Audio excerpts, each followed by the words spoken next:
എന്റെ പൊന്നു, ഒരു രക്ഷയില്ലാത്ത പ്രമോ ആണ് വന്നിരിക്കുന്നത്. നമ്മുടെ ജാഫർക്ക ജാസ്മിന്റെ ഉപ്പ വന്നിട്ട് അവിടെ ചെയ്യുന്ന കാര്യങ്ങൾ ഒരു ഒന്നൊന്നര പൊരിച്ചിലാണ് ജാസ്മിൻ ഇട്ട് പൊരിക്കുന്നത് നമുക്ക് കാണുന്നത്. മോർണിംഗ് സോങ് നടക്കുന്ന സമയത്താണ് പെട്ടെന്ന് ഡോർ തുറക്കുന്നതും അവിടേക്ക് വാപ്പയും ഉമ്മയും കടന്നു വരുന്നതും.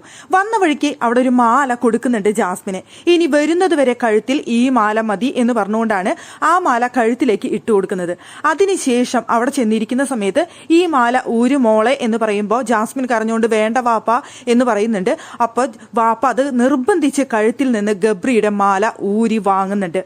അതിനുശേഷം അവിടെ ഗബ്രിയുടെ ഫോട്ടോ എടുത്തിട്ട് ഇനി ഇതും വേണ്ട എന്ന് പറയുമ്പോൾ ഉമ്മ എന്ന് വിളിച്ചുകൊണ്ട് അവിടെ ജാസ്മിൻ പൊട്ടിക്കരയുന്ന ഒരു പ്രമോ ആണ് പുറത്തു വന്നിട്ടുള്ളത്. ഒരു ഗംഭീര പ്രമോ തന്നെയാണ്. നമ്മൾ മുൻപേ തന്നെ അറിഞ്ഞ കാര്യമാണ്. ജാസ്മിന്റെ വാപ്പ് വന്നിട്ട് ഗബ്രിയുടെ ഫോട്ടോ ഇവിടെ എടുത്തുകൊണ്ട് വലിച്ചു കീറി കളഞ്ഞു എന്നുള്ള കാര്യം നമ്മൾ മുൻപേ അറിഞ്ഞ കാര്യമാണ്. ഭയങ്കര സീനായിരുന്നു എന്നുള്ളത്. എന്തായാലും അവിടെ ഗബ്രിയുടെ മാല ആ കഴുത്തിൽ നിന്ന് വാപ്പ അങ്ങനെ ഊരിയെടുക്കുന്നുണ്ട്. ആ പ്രൊമോയിൽ നമുക്ക് വളരെ കൃത്യമായിട്ട് കാണാം. എന്തായാലും നാളത്തെ എപ്പിസോഡ് എന്ന് പറയുന്നത് ഒരു കിഡു എപ്പിസോഡായിരിക്കും. എന്തൊക്കെയാണ് അവിടെ സംഭവിക്കാൻ പോകുന്നതെന്ന് കണ്ടറിയേണ്ട കാര്യം തന്നെയാണ്.